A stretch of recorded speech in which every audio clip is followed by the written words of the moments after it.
সুন্দর ফুলেছে, এই দেখো, আর কত ছিদ্রযুক্ত হয়েছে। বন্ধুরা, প্রতিদিনের মতো আজও আমি চলে এসেছি। আজ তৈরি করব পিঠা। আজ পিঠাটা করব চিতই পিঠা। চিতই পিঠাটা অনেক রকম নাম আছে, কেউ বলে চিতই পিঠা, কেউ বলে আশকি পিঠা, আবার কেউ বলে সরা পিঠা। আর পিঠাটা কিন্তু মানে বিভিন্ন নামে পরিচিত। আর পিঠাটা খেতেও খুব ভালো লাগে, আর পিঠাটা খুব জনপ্রিয়। আজ আমি তৈরি করব পিঠাটাই আটা দিয়ে। এখানে আটা নিয়ে নিয়েছি, এই আটাটা দিয়েই আমি পিঠাটা তৈরি করব। তাহলে সাথে থেকে রেসিপিটা দেখার অনুরোধ রইল। আমি এখানে 200 গ্রাম আটা নিয়ে নিয়েছি। আটাটা আমি ঢেলে নিলাম। আটার মধ্যে পরিমাণ মতন একটু লবণ দিয়ে দিচ্ছি, হাফ চামচ। আর এখানে 2 চামচ সুজি নিয়েছি, সুজিটা মিশিয়ে দেব। খুব ভালোভাবে এটা আমি হাত দিয়েই মিশিয়ে নিচ্ছি। বন্ধুরা, খুব ভালো করে আমি মিশিয়ে নিয়েছি।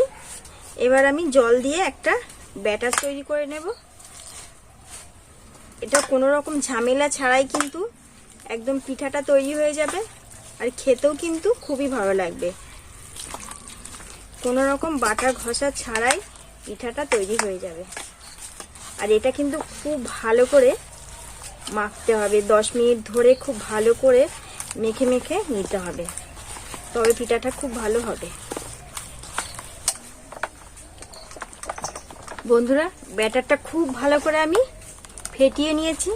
ভীষণ ভালো করে ফেটাতে হবে, তাহলে পিঠাটা খুব ভালো হবে।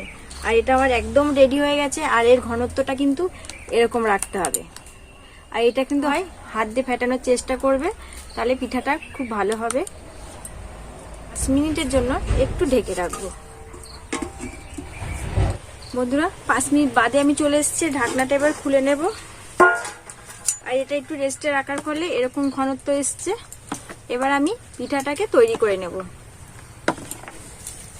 পিঠাটা করার জন্য এখানে যে কড়াইটা গরম বসিয়ে দিয়েছি, গরম হয়ে গেছে। এবার একটু তেল ব্রাশ করে নেব।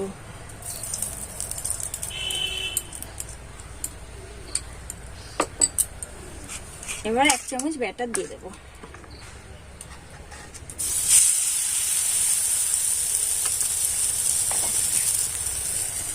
ঢেকে দেবো, 2 মিনিটের জন্য ঢেকে দেবো। বন্ধুরা, এবার আমি তুলে নেব একটু।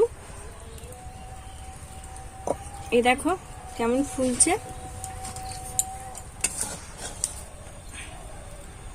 পিঠাটা। এই দেখো, এরকম প্রত্যেকটা পিঠা কিন্তু আমি একইভাবে করে নেব। এই দেখো কেমন ছিদ্র ছিদ্র হয়েছে।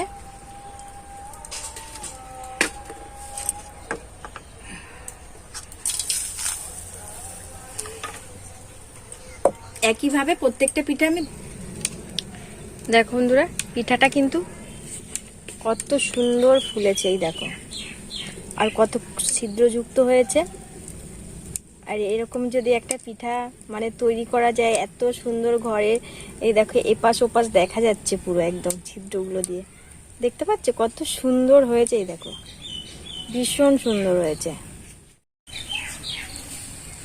দেখো বন্ধুরা, কতটা ফুলেছে পিঠাটা। এই দেখো, এবার আমি এটাকে তুলে নেব। এটা আমার হয়ে গেছে পুরো। বন্ধুরা, সামান্য কিছু উপকরণ দিয়ে দেখো কত সুন্দর একটা পিঠা রেসিপি হয়েছে। দেখো কত সুন্দর ফুলেছে। এই দেখো, দেখতেই পাচ্ছ পিঠাটা কিন্তু খুব সুন্দর ফুলেছে। আর বিশেষ করে দেখো কতটা মানে প্রত্যেকটা পিঠার কিন্তু একদম ছিদ্রগুলো দেখেছো কতটা সুন্দর হয়েছে। তাহলে একদম ঘরে থাকা অল্প উপকরণ দিয়ে রেসিপিটা আমার তৈরি হয়ে গেছে। কি সুন্দর! এটা কিন্তু রাতের ডিনারেও তোমরা খেতে পারবে। যে করে গুড় দিয়ে তো এটা খাওয়াই যাবে, এটা তো পিঠা। আর গুড় যদি না থাকে তোমরা যে কোনো ঘরে যে কোনো তরকারি দিয়ে এগুলো কিন্তু খেতে পারবে। দেখো পিঠাগুলো কতটা, এই দেখো নরম। এই দেখো প্রত্যেকটা পিঠাই কিন্তু খুব সুন্দর হয়েছে। দেখো কত সুন্দর হয়েছে, যেরকম ফুলেছে সেরকম ছিদ্র ছিদ্র হয়েছে, মানে খুব সুন্দর হয়েছে পিঠাটা কিন্তু। তাহলে বন্ধুরা, পুরো চিতই পিঠা আমার রেডি হয়ে গেছে। আর ঘরে থাকা 2টো উপকরণ দিয়েই এত সুন্দর একটা রেসিপি হয়ে গেছে। প্রত্যেকটা পিঠা একই রকম হয়েছে, কোনোটা কিন্তু 19-20 হয়নি। প্রত্যেকটা পিঠাই এই দেখো ভেতরটাই দেখো, দেখেছো কতটা সুন্দর। মানে এরকম যদি খ্যাচকাটা থাকে মানে পিঠাটা একদম পারফেক্ট হয়েছে, এর মধ্যে কোনো কম বেশি নেই, কিন্তু একদম খুব সুন্দর হয়েছে। বন্ধুরা আজ আমি এখানেই রাখছি। সুস্থ থেকো, ভালো থেকো, নমস্কার।